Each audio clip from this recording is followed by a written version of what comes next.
It may not seem like something the candidates in the November election have to address, but it is the gorilla in the room. Like so many municipalities, the city's assets are crumbling, and the taxpayers could be on the hook for millions.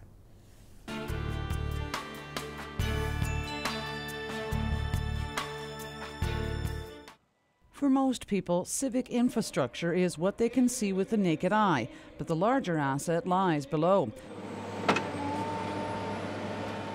According to a report presented to Council in 2012, the city has 536 kilometres of water lines alone and another 329 kilometres of storm drain lines, many of which are beginning to fail. But the cost of having to replace those lines will be sky high. We know that we have to spend money on infrastructure. You know, we're talking about tens of millions of dollars extra a year, but we don't have the money, and that's when, we either raise taxes or we try and get help from senior governments, and we're really pushing to get help from senior governments.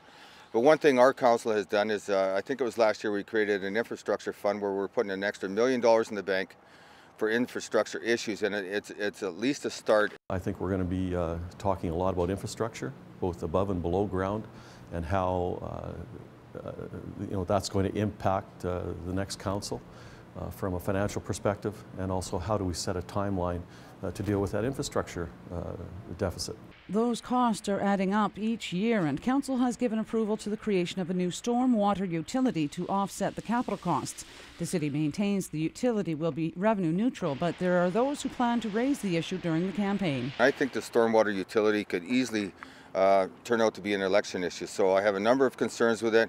We're going to be dealing with this later on in the year, but it is a concern, and that's really simmering under the surface. But thank God people are paying attention to what's going on in the media, because they're really contacting us now, almost daily about it. That's the kind of feedback that I would like to see.